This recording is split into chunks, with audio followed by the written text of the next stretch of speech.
MLA പറയുന്നത് കേട്ടപ്പോൾ ഒരു അത്ഭുതം തോന്നി. കാരണം ഡിസംബർ 28 ഇപ്പോൾ ഈ ചർച്ചയിലിരിക്കുന്ന ഞങ്ങളാരെങ്കിലും അത് കണ്ടിട്ടുണ്ട്. ഞങ്ങളാരും ആ നിലയിൽ വാർത്ത കൊടുത്തിട്ടില്ല. പക്ഷേ ഇപ്പോൾ വാർത്ത കൊടുത്ത ആളുകൾ സ്വാഭാവികമായും ഈ ഇതിൽ പറയുകയാണ്, ഇപ്പോൾ MLA UDF പോകണമെന്ന് പാർട്ടിക്കകത്ത് പറയുന്ന ആളാണ് എന്ന് ചിത്രീകരിക്കുമ്പോൾ സ്വാഭാവികമായും സമീപകാലത്ത് താങ്കൾ എടുത്തിട്ടുള്ള നിലപാടുകൾ എന്താണെന്ന് മനസ്സിലാക്കേണ്ട ഉത്തരവാദിത്വമുണ്ട്. ഡിസംബർ അവസാന വാരത്തിൽ താങ്കൾ തന്നെ ഇക്കാര്യം വളരെ വ്യക്തമായി പറഞ്ഞിട്ടും അത് അവഗണിച്ചുകൊണ്ട് താങ്കളെ അങ്ങനെ ചിത്രീകരിക്കാനുള്ള ഒരു ശ്രമമാണോ?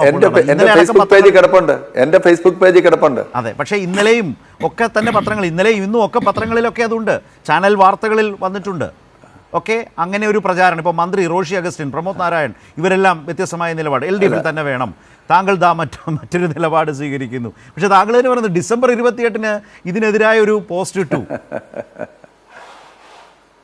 20 ഡിസംബർ 20 എന്റെ പേജ് സെർച്ച് ചെയ്ത് നോക്കുക. ആർക്ക് വേണമെങ്കിലും, അത് യൂണിവേഴ്സൽ ആണല്ലോ, വെരിഫൈഡ് പേജാണ്, ആർക്ക് വേണമെങ്കിലും നോക്കാമല്ലോ. അപ്പൊ ഈ വാർത്ത എഴുതിയവരും ഇങ്ങനെ അതിലുപരി 12-ാം തീയതി മുഖ്യമന്ത്രിയുടെ നേതൃത്വത്തിൽ യോഗത്തിൽ മുഴുവൻ ഞാനപ്പോൾ ഒരു സംശയം ചോദിച്ചോട്ടെ. ഒന്ന്, ഈ കാലത്ത് അങ്ങനെ പറ്റും, താങ്കൾ പറഞ്ഞ പോലെ തന്നെ നമ്മുടെയൊക്കെ അല്ലെങ്കിൽ താങ്കളുടെയൊക്കെ സോഷ്യൽ മീഡിയ പേജുകളിൽ എങ്ങനെ നിങ്ങൾ നിലപാട് പറയുന്നു, അല്ലെന്നുണ്ടെങ്കിൽ മാധ്യമപ്രവർത്തകർ വിളിച്ചു ചോദിക്കും ഇതുമായി ബന്ധപ്പെട്ട്. ഇങ്ങനെ ഒരു ക്രോസ് ചെക്കിങ്ങും ചെയ്യാതെയാണോ താങ്കളുടെ പേരിൽ ഇങ്ങനെ ബ്രാൻഡ് ചെയ്ത് UDF പോകാൻ എന്ന നിലയിൽ താങ്കളെ ബ്രാൻഡ് ചെയ്തത്? ഒരു ക്രോസ് ചെക്കിങ്ങും ഇല്ലാത്ത തരത്തിൽ ഒരു പറ്റം മാധ്യമപ്രവർത്തകർ ചെയ്യും. അതിലുപരി ഒരു കാര്യം കൂടി ചൂണ്ടിക്കാണിക്കാം. ഞാൻ പറഞ്ഞു ഒരു കാര്യം കൂടി ചൂണ്ടിക്കാണിക്കാം. ഒരു 4 ദിവസം മുമ്പ് LDF ജയിച്ച ജനപ്രതിനിധികൾക്കുള്ള സ്വീകരണത്തിന്റെ പൊതുയോഗം നടന്നു ഈരാറ്റുപേട്ടയിൽ. ആ പൊതുയോഗത്തിലും ഞാൻ ഉദ്ഘാടനം ചെയ്തത് LDF രാഷ്ട്രീയം വളരെ വിശദമായി ഞാൻ അവിടെ പ്രതിപാദിച്ച ആളാണ്. അതുപോലെ വോട്ടർ പട്ടികയിൽ പേര് ചേർക്കുന്ന SIR നടക്കുകയാണല്ലോ, അതുമായി ബന്ധപ്പെട്ട് ബൂത്ത് ലെവൽ ഏജന്റുമാരുടെ യോഗം, LDF എല്ലാ ബൂത്ത് ലെവൽ ഏജന്റുമാരുടെയും യോഗം ഓരോ പഞ്ചായത്തിലും വിളിച്ചു ചേർത്ത് അവരോട് LDF അനുകൂലമായി വോട്ട് ചേർക്കുന്നതിനെ കുറിച്ച് പ്രസംഗിച്ച ആളാണ് ഞാൻ ഈ ദിവസങ്ങളിലെല്ലാം. അപ്പം അങ്ങനെയാണെങ്കിൽ മറ്റൊരു നയമാണെന്നുണ്ടെങ്കിൽ LDF കിട്ടുന്ന വോട്ട് ചേർക്കണമെന്ന് പറഞ്ഞ് BLA വിളിച്ചു ചേർത്ത് പറയുകയാണ് ചെയ്യേണ്ടത്. ഇതെന്തിന്റെ അടിസ്ഥാനത്തിലാണ് ഇങ്ങനെ ഒരു ചർച്ച വന്നത് എന്നാണ് മനസ്സിലാവാത്തത്. എന്തിന്റെ അടിസ്ഥാനത്തിലാണ്? നിശ്ചയമായും ഇത്തരം രാഷ്ട്രീയ കാര്യങ്ങൾ ഏതെങ്കിലും ഒരു തെളിവ് ഇന്ന ഫോറത്തിൽ. അതെ, അതാണ് ഇത്തരം കാര്യങ്ങൾ രാഷ്ട്രീയ റിപ്പോർട്ടിംഗ് നടത്തുമ്പോൾ നല്ല ഉത്തരവാദിത്വം പാലിക്കേണ്ടതാണ്. അത് വ്യക്തികൾ എന്ന നിലയിൽ താങ്കളെ ബാധിക്കുന്നതാണ്. അല്ലെങ്കിൽ ഇതിനകത്തൊരു പ്രശ്നം കൂടിയുണ്ട്. ഇപ്പോൾ താങ്കൾ ഇടതുമുന്നണിയുടെ ഭാഗമായി നിൽക്കുന്നു, താങ്കളുടെ പാർട്ടി ഇടതുമുന്നണിയുടെ ഭാഗമായി നിൽക്കുന്നു.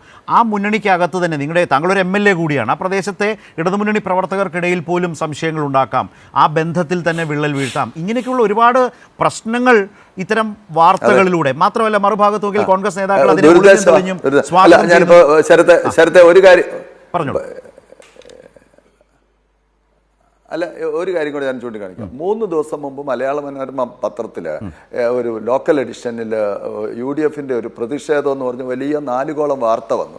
എന്താണെന്ന് വെച്ചാൽ അവിടെ MLA ഫണ്ട് കൊണ്ട് നിർമ്മിക്കുന്ന ഒരു പാലത്തിൻ്റെ നിർമ്മാണ ഉദ്ഘാടനത്തിൽ പഞ്ചായത്ത് പ്രസിഡന്റ് പുതുതായിട്ട് വന്ന ആൾ കോൺഗ്രസിൻ്റെ ആൾ. പക്ഷെ ഞാനത് ഉദ്ഘാടനം ചെയ്തു എന്നുള്ളതല്ലാതെ അവിടെ പ്രാദേശികമായി നമ്മുടെ പ്രവർത്തകരാണ് ഉദ്ഘാടന സമ്മേളനം സംഘടിപ്പിച്ചത്.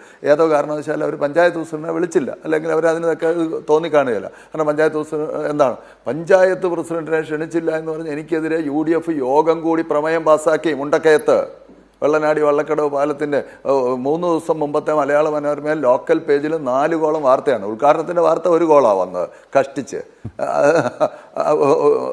4 കോളം വാർത്ത വന്നു. കോൺഗ്രസ് UDF എനിക്കെതിരെ പ്രതിഷേധിച്ച്, MLA അവഗണിച്ചു, പഞ്ചായത്ത് പ്രസിഡന്റിനെ ക്ഷണിച്ചില്ല, പ്രതിഷേധിക്കുന്നു.